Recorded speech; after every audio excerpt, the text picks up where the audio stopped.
வணக்கம் வணக்கம் நண்பர்களே, நான் உங்கள் அரேஸ் ராபி.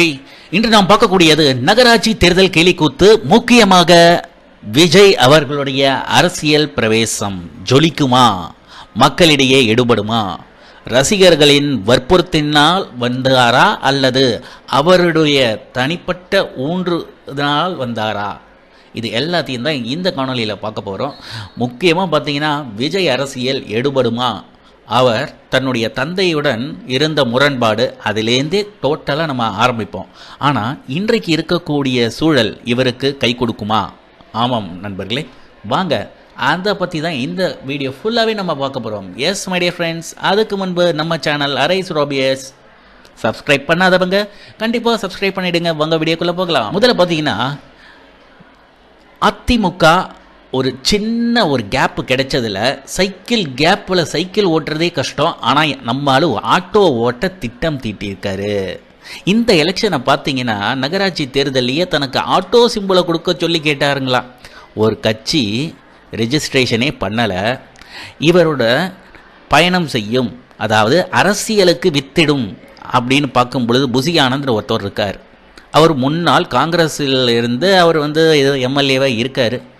இவங்க ஆட்டோ சிம்பிளை வேணும்னு கேட்குறாங்க. அதே சமயத்தில் இப்போ இவர்கள் தான் அடுத்த மாற்று சக்தியாக உருவாகிறார்கள் அப்படின்னு ஒரு பக்கம் இவங்க ரசிகர்கள் பயங்கரமாக இருக்குது. ஆனால் இன்றைய காலகட்டத்தில் திமுக ஸ்டாலின் அவர்களுடைய தலைமையில் ஒரு தனி பெரும், அதாவது ஆட்சி நடத்துவதிலும் சரி, அவர்கள் நடந்து கொள்வதிலும் சரி, எல்லாமே தங்களை நிரூபித்து விட்டார்கள். அப்போ விஜய் அவர்கள் இருக்கக்கூடிய ஒரு ஸ்பேஸ் கேப் அப்படின்னு பார்த்தீங்கன்னா, ரஜினி ஓடி போயிட்டார், கமல் எங்கே இருக்காருன்னு தெரில, சீமான்ஜி மோடிஜி அந்த ஜியில் போய் அவர் ஜியாக ஒன்றா ஆயிட்டார். கிட்டத்தட்ட எங்கேனே தெரியாமல் 2 மாதமாக காணாமல் போயிட்டார். ஏன்னா அவரை பற்றி நம்ம பி டீம் ஏ டீம்னு ரொம்ப கன்ஃபியூஷன். ஸோ அதிமுக எதிர்க்கட்சிக்குத்தான் குறி வைக்கிறாரா நம்ம விஜய் அவர்கள்? அவருடைய இந்த பிளான் ஒர்க் ஆகுமா அப்படின்றது தான் பார்ப்போம். அதாவது முதல் கட்டத்திலேருந்தே ஒரு காமெடியாகவே பார்ப்போம் வாங்க. இருந்தாலும் விஜய் அரசியல் பிரவேசம் சொன்ன பார்த்தீங்களா, இந்த மாதிரி தாங்க இப்போதைக்கு இருக்குது. எப்படின்னா எஸ்.ஏ. சந்திரசேகர் எப்பொழுது விலகி போனாரோ இந்த காமெடி மாதிரி தான் ஆயிடுச்சு. ஏன்னா எஸ்ஏசி தன்னுடைய மகனை செதுக்கி அழகாக உட்கார வைத்து மிகப்பெரிய வெற்றி படங்களை, ரஜினியை விட அதிகமாக தொடர்ந்து வெற்றி படங்களை குவித்தவரும் விஜய் தான். ஒரு காலகட்டத்தில் விஜய் காணாமல் போய்விடுவாரோ என்ற சமயத்தில் அருமையான இயக்குநர்களை பிடித்து அப்படி உட்கார வச்சதும் அவர் தான். அதுக்கப்புறம் இப்போ பார்த்தீங்கன்னா இந்த அரசியல் அப்படின்ற ஒரு போக்கு வந்த உடனேயே இந்த காமெடி மாதிரி தான், வடிவேல் காமெடி மாதிரி தான் ஆயிடுச்சு. இந்த வடிவேல் காமெடி மாதிரி அப்பாக்கும் பிள்ளைக்கும் உள்ள சண்டை. இதற்கு காரணம் யார்? அது ஒரு பக்கம். இந்த பாலிட்டிக்ஸ், இந்த அரசியல் அப்படின்றது எங்கே வந்தது அப்படின்னு சினிமா மூலமாக பார்க்கணுன்னா நம்ம இந்த ஆட்டோ காமெடி மாதிரி தாங்க. எங்கே அந்த ஆட்டோக்கார தம்பியை கொஞ்சம் காரு அப்படின்வாங்கல்ல, ஒரு பாட்டாக காலியாகும். அதே மாதிரி தான் மீட்டரை தொடச்சிக்கிட்டு இருக்கும்போது மீட்டரை காலியாகிற மாதிரி இந்த விஜய் மக்கள் இயக்கம் அப்படின்றது, இந்த அரசியல் ஒரு தனி நபர் மட்டும் இல்லை, ஃபேன்ஸு ஏற்றி விட்டதுனால, ரசிகர்கள் ஏற்றி விட்டதுனால அரசியலுக்கு வருகிறார், ஆழம் பார்க்கிறார், உள்ளே வருகிறார், வந்துவிட்டார், போய்விட்டார் அப்படின்லாம் சொல்லுவாங்க. ஆனால் விஜய் அவர்கள் ரஜினியை விட மிக மிக தெளிவானவர், அதே சமயத்தில் பொறுமையானவர், கரெக்டாக தன்னுடைய முடிவை எடுத்து விலகாமல் அரசியலில் இல்லாமல் அப்படியே இருக்கக்கூடியவர். அதாவது இந்த தாமரை இலையில் இருக்கும் பார்த்தீங்களா, அந்த மாதிரி தான் அவருடைய நிலையாக இருக்கும். கண்டிப்பாக நீங்கள் என்ன கவனித்து பார்த்தீங்கன்னா, ஏன்னா அவருக்கு நல்லா தெரியும் இந்த ஆட்டோ படம் காமெடி மாதிரி தான் தன்னுடைய அரசியல் பிரவேசம் கொஞ்சம் லைட்டாக இதாச்சுன்னா தன்னுடைய சினிமா வாழ்க்கையே டோட்டலாக பாதிக்கப்படும் அவருக்கு நல்லாவே தெரியும். அடுத்து என்ன இப்படி சொல்லிட்டீங்க அப்படின்னு நீங்கள் கேட்கலாம். ஆமாங்க, இதுக்கெல்லாம் காரணம் விஜய் வெர்சஸ் புசி ஆனந்த்னு ஒருத்தவர். அவர் யாருன்னா இந்த மயில்சாமி மாதிரி தான் எனக்கு அவர் என் கண்ணுக்கு தெரிகிறாரு. அழகாக போயிட்டுருக்கு, சூப்பர் ஸ்டாரையே தாண்டி போயிட்டார் விஜய் அவர்கள். இந்த சமயத்தில் அரசியல் அப்படின்றது அதிமுக இருந்திருந்தாலும் திரும்ப வந்திருந்தாலும் பரவாயில்ல, திமுக தன்னுடைய நிலையை நிரூபித்து விட்டார்கள் அப்படின்னு தான் சொல்லலாம். இன்றைக்கி பிடிக்காதவர்களுக்கும் ஸ்டாலின் அவர்களையும் திமுகவையும் பிடிக்கும் அளவிற்கு போயிட்டாங்க. ஸோ அடுத்த 5 வருடம் அப்படின்ற நிலைக்கு போயாச்சு. ஸோ விஜய் அப்படின்றவர் ரஜினி போன்று அப்படியே சுத்தமாக அரசியல் இல்லாமல் போயிட்டா மார்க்கெட் இல்லாமல் போயிடும். ரசிகர்களையும் சாட்டிஸ்ஃபை பண்ணுற மாதிரி இருக்கணும், அதே சமயத்தில் தனக்கும் கொஞ்சம் ஆசை இருக்கிற மாதிரியும் காமிச்சிக்கணும், தனக்கும் எந்த ரைடும் வரக்கூடாது. பார்த்தீங்களா எவ்வளோ டாக்டிக்ஸாக ஒர்க் பண்ணுறது. ஸோ இதுக்கு எல்லாம் என்ன பண்ணுறது அப்படின்னா, புசி ஆனந்த்ன்றவர் முன்னாள் எம்எல்ஏ, அந்த புஜி தொகுதி அப்படின்னு புசி தொகுதின்னு சொல்லுவாங்க பாண்டிச்சேரியில், அங்கே இருக்கிறவர் தான் இவருக்கு எல்லா வேலையும் பார்த்து கொடுக்குறவர். ஸோ கிட்டத்தட்ட அரசியல்வாதிகள் எப்படின்னு உங்களுக்கே தெரியும். பார்த்தீங்கன்னா எங்கே எந்த இடத்துல நைஸாக உருவி கோணத்தோட உருவிட்டு போயிடுவாங்க. விஜய் அவர்கள் கொஞ்சம் ஜாக்கிரதையாக இருந்துக்கிட்டால் எல்லாத்தையும் காப்பாற்றிக்கலாம். பார்ப்போம் யாருக்கு என்ன தலையெழுத்து இருக்கோ. ஆனால் ஒன்று, விஜய் அவர்கள் திரும்பவும் சொல்கிறேன், குதிக்கிறார் குதிக்கிறார் குமருகிறார் அப்படின்னு நீங்கள் நினச்சிங்கன்னா விஜய் அவர்களுடைய அரசியல் வாழ்க்கை இப்படி இருந்தது இப்படி ஆகிடும். ஓவர் நைட்டில் சேஞ்ச் ஆகிடும் யார் சூப்பர் ஸ்டாருன்ட்டு. ஏன்னா இன்றைக்கெல்லாம் ஹிட்டு கொடுக்குறவங்க பெரிய ஆள் ஆகிடுவாங்க, வைரலாக இருக்கிறவங்க டாக் ஆஃப் த பீப்புள். அந்த மாதிரி தான் விஜய் அவர்களுக்கு நிறைய ரசிகர் கூட்டம் இருக்குது, எல்லாம் உண்டு, அதெல்லாம் வேறு விஷயம். தொடர்ந்து ஒரு 3 ஃப்ளாப்பு கொடுக்க சொல்லுங்கள்.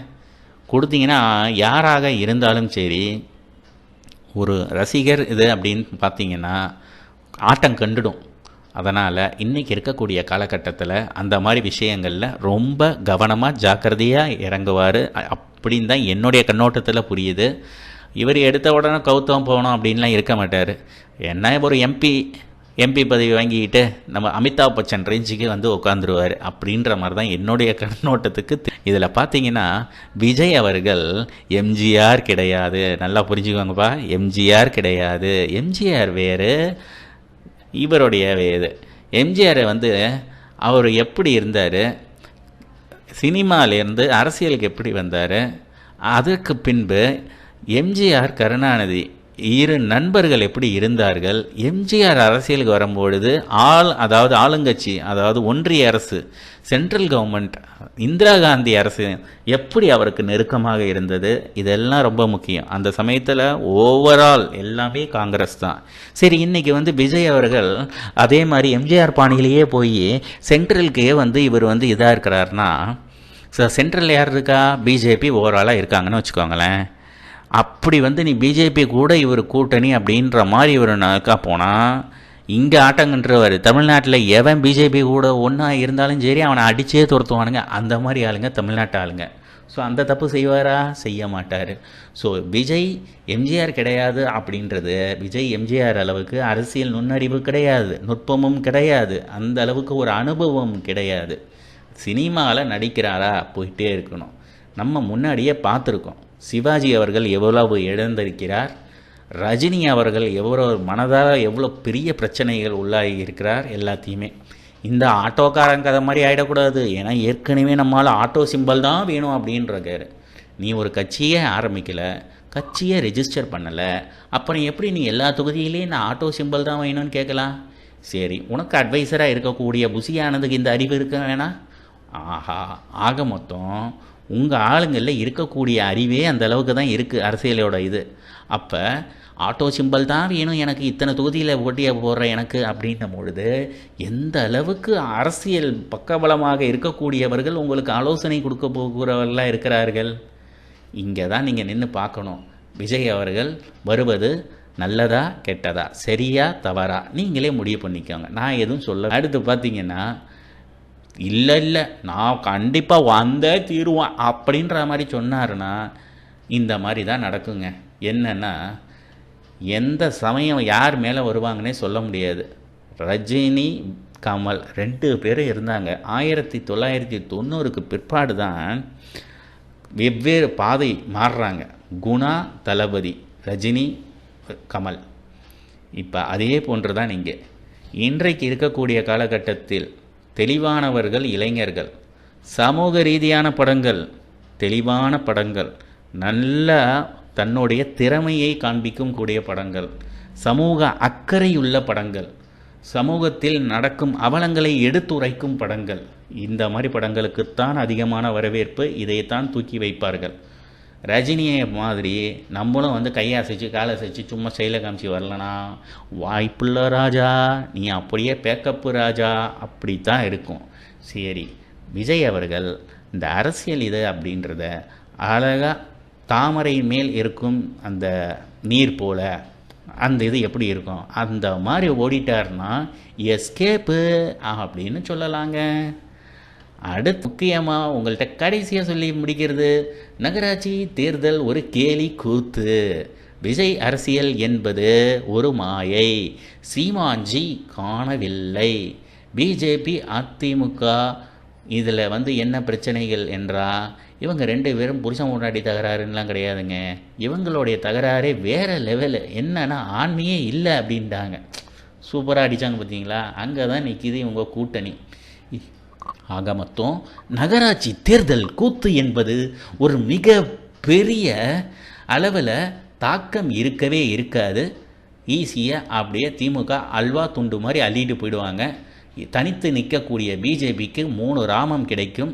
அதிமுக இந்த முறை பிஜேபியை ஒதுக்கிவிட்டதால் ஓரளவுக்கு கணிசமான ஒரு இடங்களை வெற்றி பெறுவர். சீமாஞ்சி சீமாஞ்சி ஜூமாஞ்சி மாதிரி தான் அவர் அங்கே போய் அடைக்கலம் ஆயிட்டார் பிஜேபியுடன். Thank you for watching this video, my dear friends. Stay with us connected by subscribing Arise Robbie Masterminds and don't forget to click on the bell icon. நண்பர்களே, நன்றி நன்றி நன்றி. இந்த காணொளியை பார்த்தமைக்கு மிக்க நன்றி. உங்கள் கருத்துக்களை பதிவு செய்யவும் மறக்காமல் நம்ம சேனல் அரைஸ் ராபி மாஸ்டர்மைண்ட்ஸை சப்ஸ்கிரைப் பண்ணுங்கள். பெல் ஐக்கானை கிளிக் பண்ணுங்கள். நன்றி நன்றி, வணக்கம்.